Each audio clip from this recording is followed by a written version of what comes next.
Let me know when I'm ready. Yeah, we're ready. Oh. When I went into psychiatry in 1950, fortunately not knowing anything, but one of the conditions was, as a part of my offer for the job, I would have to learn psychiatry, which is fair enough. 1950, we had no treatment for any of the major psychoses. The only treatment was to lock them up forever. We had no treatment.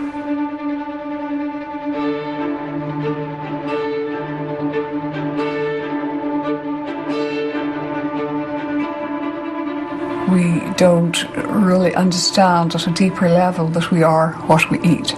And I usually say to people, you know, you look down at your dinner plate and what you see doesn't appear like the raw material for hair or skin or teeth or nails. But that's exactly what it is. We are just food recycling machines. People don't take care of themselves for one reason or another, and they come to the doctor expecting to be kind of bailed out by taking a medicine, a chemical, in order to treat the disease. I mean, if we look back at the last 30 years, Homo sapiens is in a really sorry state. There is no question that there has been an increase in mental health problems. And the World Health Organization say that mental health problems have become the major area of health concern. Psychiatry is very much dominated by the pharmaceutical industry, especially at this time. In fact, almost all of medicine is dominated by pharmaceutical companies. There's virtually no emphasis on nutrition, on lifestyle, on any of those things. Everything is supposed to be solved by the use of psychotropic drugs.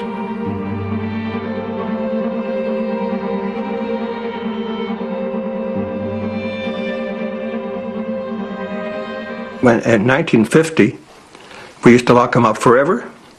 In 2007, we lock them up with their drugs forever.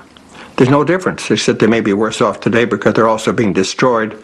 Their body chemistry is being destroyed by the modern drugs, which didn't happen nearly so much with the old drugs. I would say some of the worst things were sleepless nights. The visions of demons in my bedroom window when I tried to sleep. Just awful. Like nightmares at their worst, as I remember. The hopelessness. I remember going through libraries looking for answers to mental illness, schizophrenia, madness, insanity, manias of all kinds. There were no answers. So I can sort of remember my first session with Dr. Hoffer. It was very straightforward. He said, "Oh, you have schizophrenia." And I went, "I do?" And I actually had a name for what I had. And he said, "Do you hear voices?" "Well, yes, I do." Nobody's ever asked me that before. I guess they were just such a part of me that I didn't realize that I had voices until Dr. Hoffer asked me that.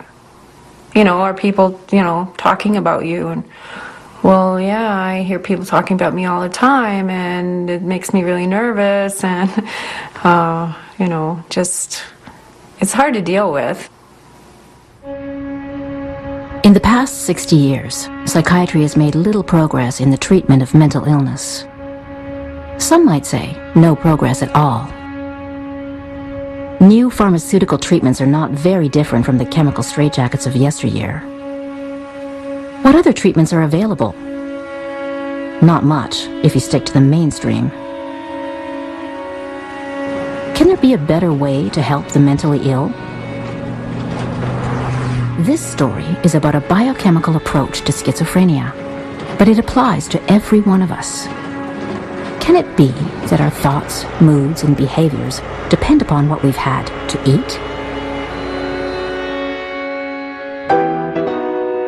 Abram Hoffer was born a few miles south of Weyburn, Saskatchewan. His parents were Austrians of Jewish descent who had come to Canada with an agricultural vision.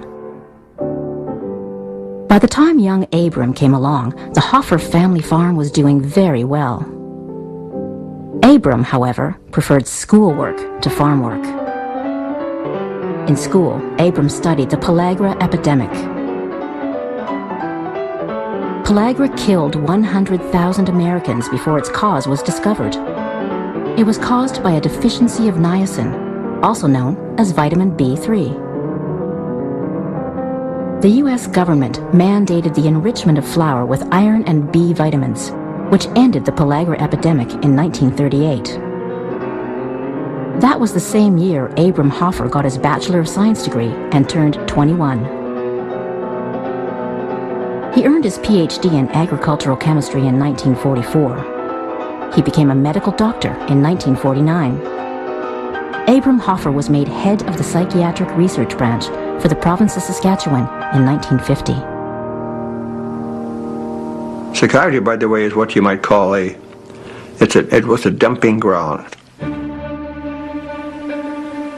Whenever a doctor ran across a patient who was either schizophrenic or depressed or bipolar or senile, they would then send him on to psychiatry, who would then put him into a mental hospital or to an institution.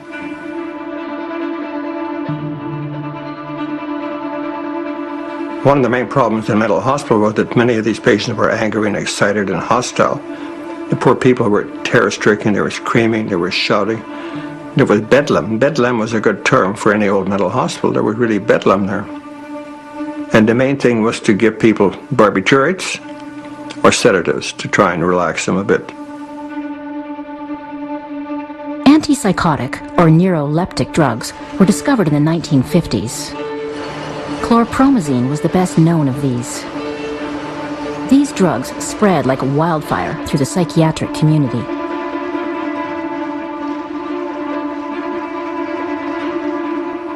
And these drugs settled them down very, very quickly. It's amazing. You could get a screaming, shouting, crying patient, and 3 days later he's blah. Now, he wasn't any better, but he appeared to be better. He was socially a lot better. They couldn't think, they couldn't reason, they had no motivation, they were slobbering, sitting in front of their TV, they couldn't work. They were hopelessly ill people, and the only advantage was that they weren't running out on the streets crying. They were being locked up or kept at home, and no one knew about it.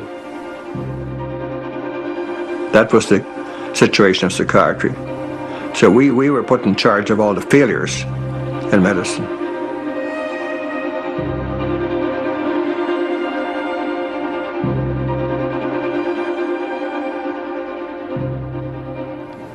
Psychiatrists have become a group that spend their time looking at symptoms, coming up with a label, and prescribing a drug. That's basically what they do at this point. It used to be, when I went through residency, there was a lot of emphasis on psychotherapy and trying to help people, psychoanalytically ordered psychotherapy. But the point is that psychiatrists really just don't even do that anymore. They basically are just basically pill pushers for the pharmaceutical industry.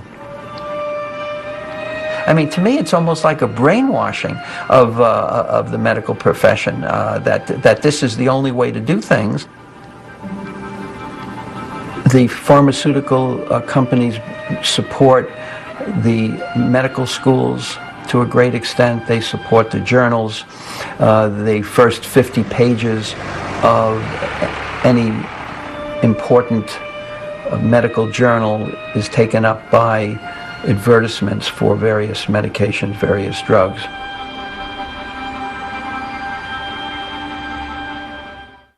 The large mental hospital at Weyburn was one of the two main mental hospitals in the province, and one of Hoffer's chief responsibilities. When it was built in 1920, it was the largest building in the Commonwealth. Over half the patients at Weyburn were schizophrenic. Dr. McCarricker, who was in charge of the whole unit, he was in charge of the psychiatric services branch. He was a very kind man. He also had the idea that the Quakers had in 1850. And this was that, first of all, you had to provide shelter. Secondly, you had to provide good food. Thirdly, you had to be kind and sympathetic. The Quakers in 1850 didn't believe in doctors or nurses. They would take insane people, up to 12, moved them into a house without nurses or doctors. Their own people would run them. And they would hold them there. They'd be gentle to them, kind, they'd work with them. Every Saturday night they'd have a party and a dance, and the staff would dance with the patients. It was really a very humane situation. In fact, we had 2,000 seriously ill people, and who obviously were in need of anything we could do. Humphrey Osmond was born in England in 1917. Osmond studied psychiatry while acting as an army surgeon during World War II.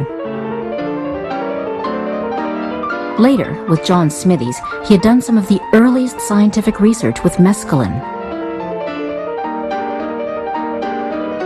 They noted that its chemical compound was similar to adrenaline, and that mescaline's effects on perception were similar to schizophrenic symptoms. Osmond came to work at the Weyburn Mental Hospital in 1952. He introduced Aldous Huxley to mescaline, participated in a native Canadian peyote ceremony, and coined the term psychedelic while living in Weyburn. We didn't feel that we wanted to make a great deal of money out of these things. We simply wanted to find things that would help people not get ill, which I, being rather out of date and old-fashioned, I felt was a good thing to do. We are able to hold our world constant. For the schizophrenic person, this constancy breaks down, or begins to break down, which is worse because of the uncertainty. Schizophrenia is characterized by abnormalities in the perception of reality. Distortions in perception may affect all the senses: sight, hearing, taste, smell, and touch. But it most commonly manifests as hallucinations and delusions, or disorganized speech and thinking. You have a constant noise. Not always voices, at least for me. It was just noise. It was just like every noise is amplified. And so you just want quiet, you just want peace, you just want to make it stop. And there's no way of making it stop. You have voices telling you, you know, you're just so stupid and you're just lousy and you don't deserve to live and you should just go jump off that bridge, or, you know, why don't you slit your wrists, or why don't you, you know, you're such a bad person. Just this all negative, negative, negative, constantly on you. Dr. Hoffer and Osmond originally hypothesized that there was a substance that was capable, that was found in schizophrenics, that could distort their reality and affect their brain, and they then isolated something called adrenochrome. They found that the adrenochrome could actually produce schizophrenic symptoms, could cause hallucinations, delusions, and so on. And adrenochrome is an oxidized product of adrenaline, and adrenaline often occurs when you're under stress, and people who have the genetics for it can then develop these oxidized stress hormones that are then capable of actually poisoning the person. If you had the right genes, if you had the right genetic structure, and now there's evidence for that, which would allow the conversion of too much adrenaline to adrenochrome, which was a hallucinogen in the brain, that if this happened, that this would act on the brain as if they had taken LSD, and they would then become psychotic. With adrenochrome, your legs seem a very long way down. Your clothes may become uncomfortable, and particularly if you're convinced that something is wrong, almost intolerable. Small distortions can be even more frightening than large ones, because you can't be sure that they are distortions. And as tension mounts, so does one's uncertainty. Ours is a simple, comprehensive hypothesis that wasn't based upon chance. We actually derived our hypotheses from very careful observation that had been made by Humphrey Osmond and John Smithies and myself.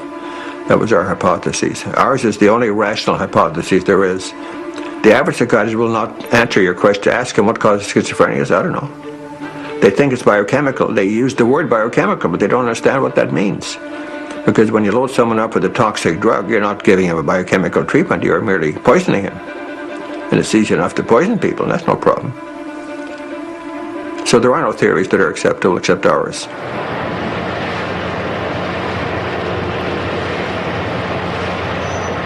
To offset the effects of adrenochrome, we turn to the cheapest, safest, and most easily available substance, niacin, vitamin B. We now, by that time, knew that niacin might protect the cell against the effect of adrenochrome. So I decided that we would try niacin.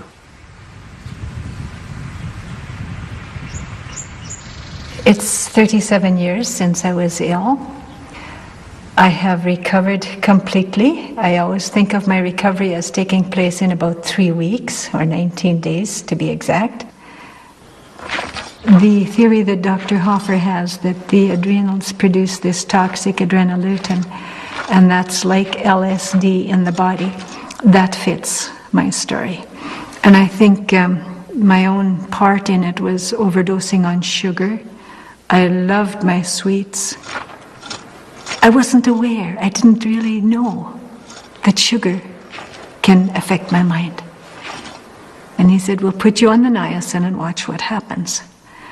And I didn't have any expectations, but something happened. I make recommendations for vitamins or supplements, always in terms of cleansing and building. And I make recommendations for diet.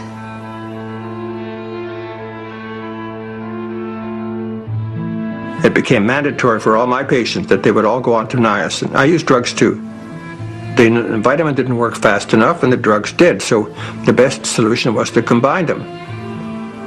So I'd start my patients on the drugs, which would help settle them down very quickly, help take away their anxiety, their hostility, their depression. Start them on vitamins. And we used the drugs as you would use a crutch for a person with a broken leg. As soon as the leg is mended, you throw away the crutch. As soon as our patients are mended, we throw away the drugs. And I think that's how they ought to be used. So that's why we get the recoveries that we see by the combination. And this is what's called orthomolecular. Two-time Nobel Prize-winning chemist Linus Pauling also championed the use of vitamins as treatment. Pauling coined the term orthomolecular medicine in 1968. The Greek ortho means correct, so orthomolecular means the right molecules in the right amounts. The medical profession has been very hostile toward orthomolecular medicine, especially the psychiatric profession. It wasn't even aware of it, of course, until 1968 when Linus Pauling published his very famous paper in Science called Orthomolecular Psychiatry. Pauling never accepted anyone's word. He did his own thinking. You know, Pauling was the world's most famous scientist. He had a double Nobel Prize, one for his work with chemistry. In fact, his work in chemistry is the absolute basis of all modern medicine. He showed how molecules react with each other. They started using nutrients to help people's heads, feed your heads, and lo and behold, their whole body got better because nutrients don't just feed the head. Nutrients feed the whole body. And when you feed the body and the body gets healthier, that feeds relationships. And if you feed relationships, then societies and cultures improve. And when they improve, nations stop warring. And when nations stop warring, then you can start taking care of the planet again. And so all of this begins with nutrition. It's literally only 200 generations ago we were all hunters and gatherers. We had no choice but to eat everything organic, everything was whole. And we would eat seeds and fruits and vegetables. All the animals we ate were wild animals. A wild animal has maybe 5% of its body weight as fat. Most of the animals we eat today, even organic animals, you're looking at 20%. So food has phenomenally changed. And now that we know how our biology works in relation to food, it would be surprising if we hadn't changed how we think, how we feel, and our pattern of diseases, which clearly are escalating out of control. The brain is very particularly dependent on nutrition because this organ is 2 pounds in weight, and yet it consumes 20% of circulating oxygen, glucose, and other nutrients. And so, if you like, I describe the brain as a nutrient hog. It's using up 10 times more, it's 10 times more metabolically active.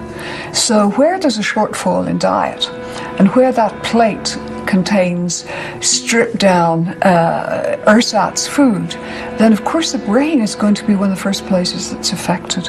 And now we can see from studies that particularly depriving the developing brain in utero of nutrients is leading to lifelong health problems, mental health and physical health.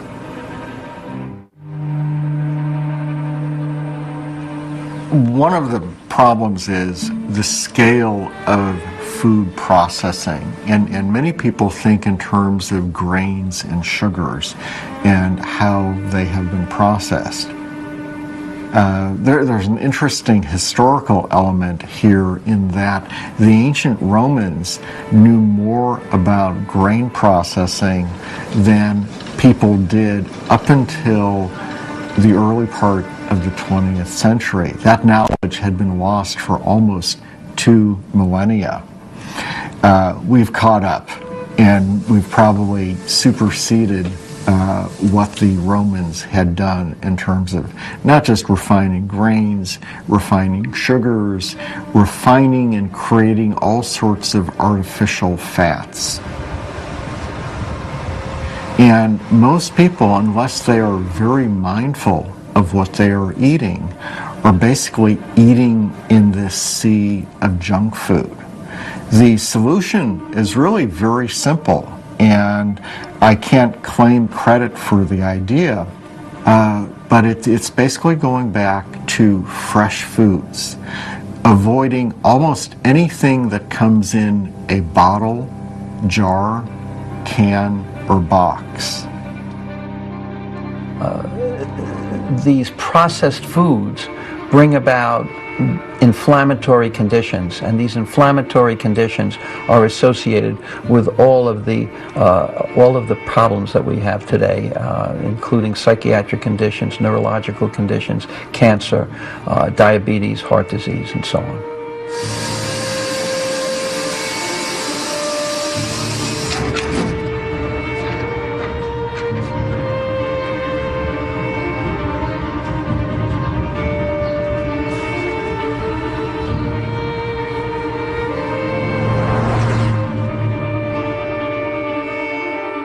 And I believe that the pharmaceutical companies do see nutrient therapy and the use of supplements and the whole orthomolecular approach as being a bit of a competitor, and so that's part of it.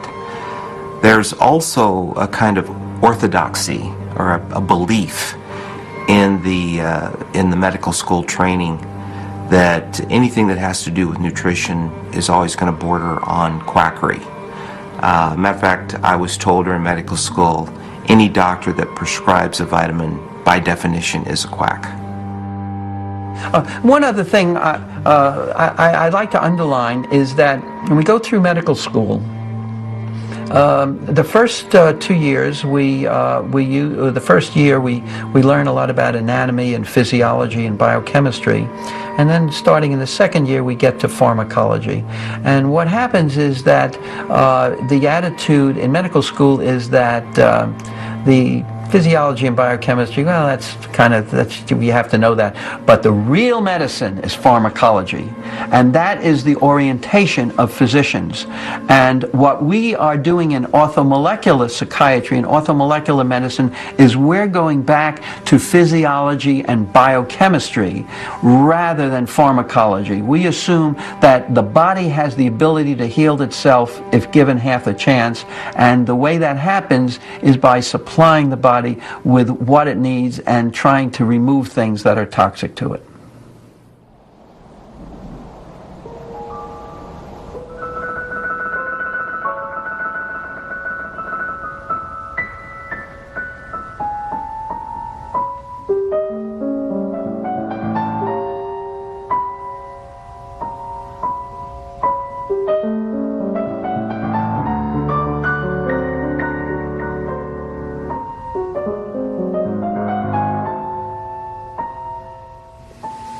most people don't understand schizophrenia. If a patient tells the psychiatrist that he or she is hearing voices, what does that mean? Unless the doctor has heard voices himself, it has no meaning. He can't visualize this happening. So we thought, first of all, if we're going to deal with schizophrenia, we have to understand its psychology.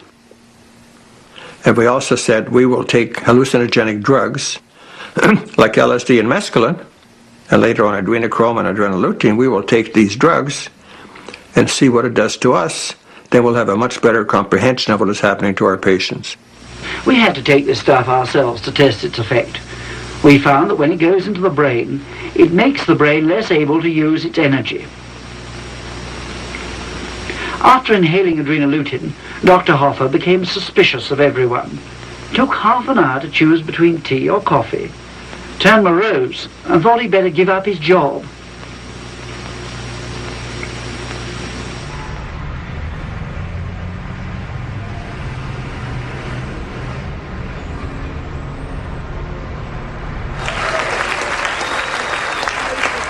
This is so wonderful to see this long overdue Lifetime Achievement Award to my great lifetime hero. I mean, you really are Dr. Hoffer.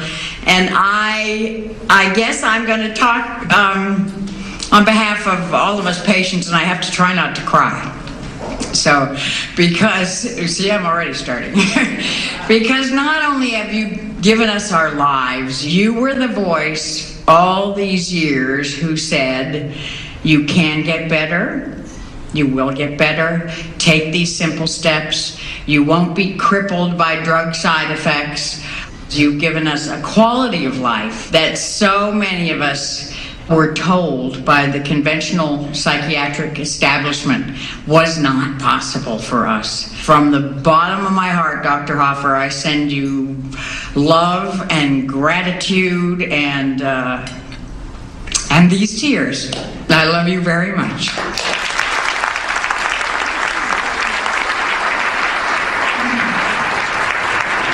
In 1957, we first reported our findings, in 1957.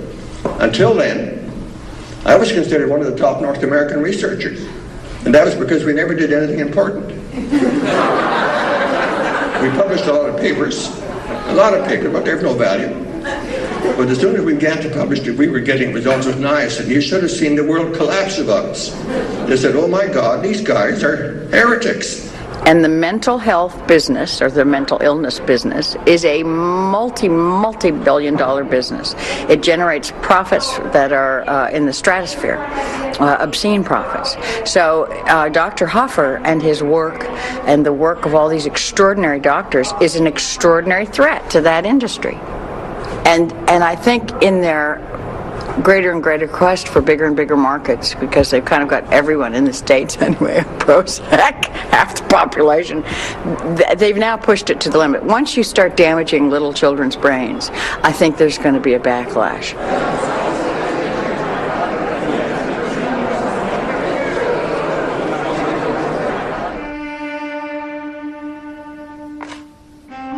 A family from Carmel, their 12-year-old son was schizophrenic. And his father, a doctor, called me and was crying. And I said, what's wrong? He said, my son, I've just been told by his psychiatrist that he will never get well, never get well. And so when he was given that horrible news, he began to spend as much time as he could in the library, and he ran across the first paper we ever published in 1957, where we first described the use of vitamins for the treatment of schizophrenia. I said, get hold of some niacin and talk to his doctor. Maybe he will agree to put him on it. And he said to the son's doctor, would you please try this niacin? Told him what he knew about it. The doctor was very annoyed, very hostile. And he immediately issued two lies. He said, first of all, it'll fry his brain. And then he said, a second lie, we have tried it, it doesn't work. If they had tried it and it didn't work, why didn't they publish it? And there was never a single publication from them saying it didn't work. They never tried it.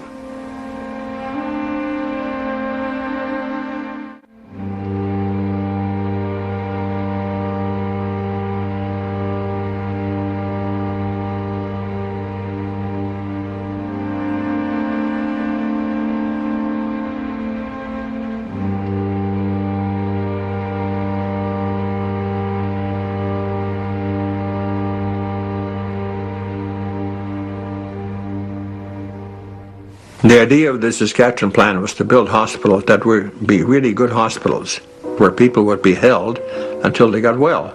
They would keep patients even 3 to 6, 12 months if necessary. Then the drugs came along. They were so dramatic that psychiatry began to think, we don't need these hospitals. Their plan was not to really build a large number of smaller institutions where they could house them properly. Their plan was simply to put them all on drugs and discharge them. And for a while it was an enormous feather in your cap if the superintendent of a hospital could claim that he was emptying his hospital faster than you were. If you started out with the hospital with 2,000 patients and 5 years later you only had 1,000, that was kind of great news. And where did the 1,000 go? They went onto the streets. They went into terrible nursing homes. They went into terribly undesirable places. Once you have schizophrenia, it's a life sentence. That's it. You're never going to change. You're probably maybe going to get worse. Or you just have to medicate you, and then you may be able to limp along on a somewhat normal existence, but totally medicated. And people don't like the medications. They have a lot of side effects, so they go off them. Basically what we're dealing with is a culture of life and a culture of death. And the culture of life is to try to supply the body with what it needs and to keep away toxic things. I think the culture of life is an orthomolecular approach. The culture of death is one that focuses on profits. And that's what motivates everything. So it's the financial situation that is motivating the development of the drugs and paying dividends to the stock holders and things like that. That's what's important. That's what drives things. Of course, this is the future of medicine. I mean, it works. I mean, number one, it works. Number two, it's safe. So why aren't we all doing this? And I think the bottom line is it is money. The pharmaceutical industry has such a tight hold on medical training.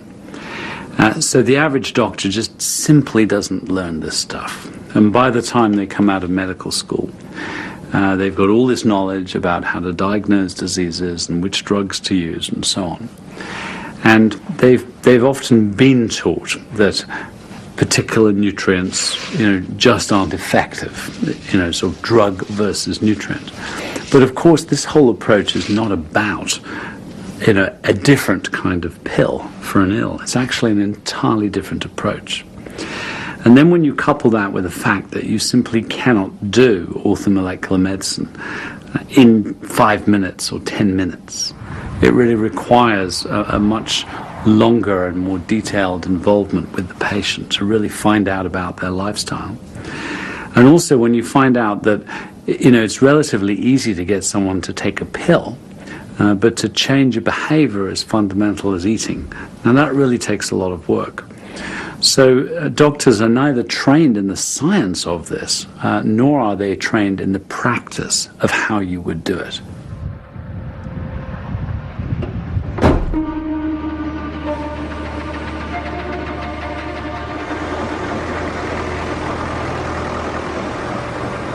And now we are in the era of big pharma.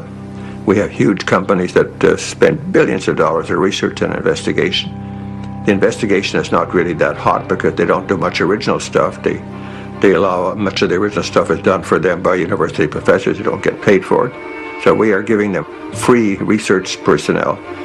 But as soon as something seems to be valuable, they take out a patent on it and they make the money out of it. There's no profit today, and this sounds very cynical, there's no profit today in getting people well. Our society is based upon the fact that we have to have a certain proportion of people sick so that we can treat them. Hope. You can't live without hope. Suicide. High suicide rate with schizophrenics. High suicide rate with depressions. Very high, very high. It's always due to the fact that they have been not given any hope. Their hope has been taken away, because that's one of the most important therapeutic principles we have, hope. It takes work to make it work, though.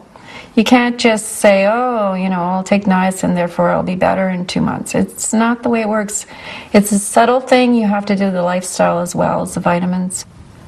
When you come out of it, and you think, wow, that's amazing. how that could change. How that could change. It's amazing. You know? It's fantastic. So, good old Dr. Hoffer, he knows what he's doing.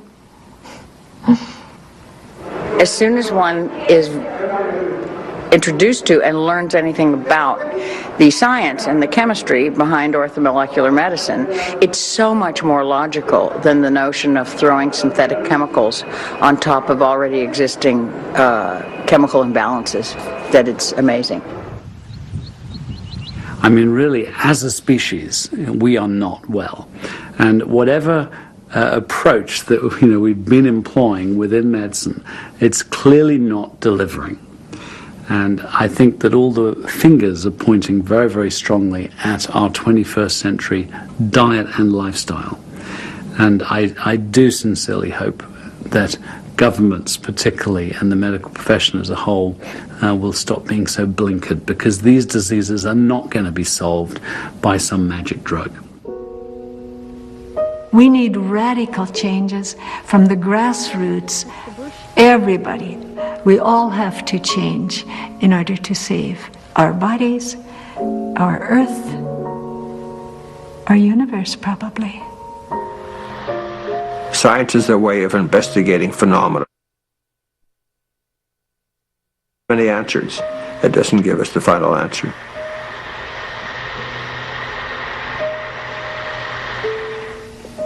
We don't know anything, do we? Let's all think about it. How is it possible for the Earth to go around the Sun? We're millions of miles away. What's that fantastic attraction that keeps us from flying off into space? Well, we have laws. We have the laws of gravity. We have the laws of movement. Newton made those very clear. We have all these laws. We know that these things happen, but we don't understand why they happen. I think there is some kind of unity in the whole universe. How it came about, I don't have the slightest idea, but there is something. There is something called life force. This fantastic tenacity to living, which is hard to understand. We've no padded cells here. We're here for the world to see. Our job is to press on with our search for the causes of mental illnesses, to apply our knowledge quickly as we go along. Our aim is to get as many long-stay patients out as possible, to keep new patients so briefly that they don't get cut off from family and society. Lastly, to keep them outside altogether. We look forward to a day, years away perhaps, when these great buildings will no longer be needed to house backlogs of long-stay patients. And now we have a new paradigm, which is called vitamin S treatment. We initiated this whole megavitamin concept. Our work actually is the first in the world to create public attention to the fact that vitamins were therapeutic in themselves, that you could use them for a large number of conditions that were not considered vitamin deficiency diseases, and that you'd have to use them in the right concentration. There was no God didn't say you must only use thiamine in tiny milligrams. God said if you have thiamine, use it as you need it. If you have vitamin C, use it as you need it. And that was the major thing. So I think that's going to revolutionize medicine, starting to do that now. It led to the orthomolecular treatment. It arose from the adrenochrome hypotheses. And as a result of this hypothesis, as a result of this paradigm change, we now have a treatment for schizophrenia, which is not perfect, but awful better, certainly a lot better than just using drugs. So I would hope that my major contribution one day will be that I was one of the pioneers in helping create the new vitamin S treatment paradigm. So I don't have the answer, but one day we're going to have the answers, and when orthomolecular medicine has taken over all of medicine, instead of spending billions of dollars examining one drug after another that's toxic, we will now start to look exactly at each particular disease and find out what are the needs for that particular disease. That's what's going to happen.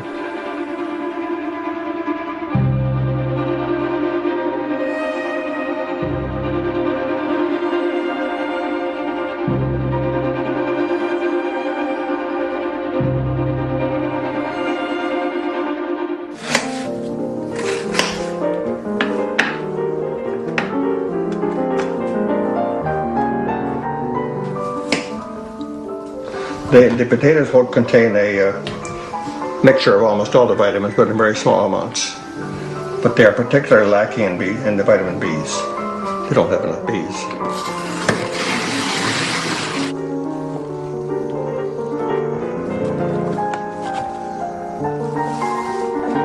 I already have 300 toxic compounds in my blood, so do you. We'll never ever live again in a pure free world unless humanity gets destroyed. And the best way to deal with the pollutant that we have already is to take lots of vitamins who act as a safety device. It helps the liver get rid of all these toxins.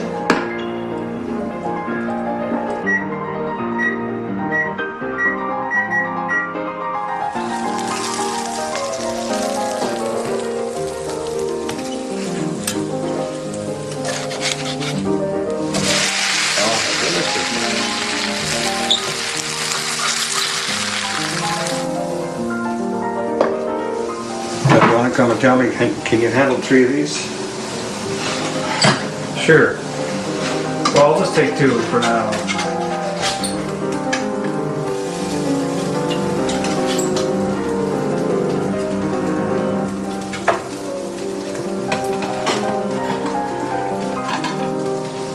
So this is for you.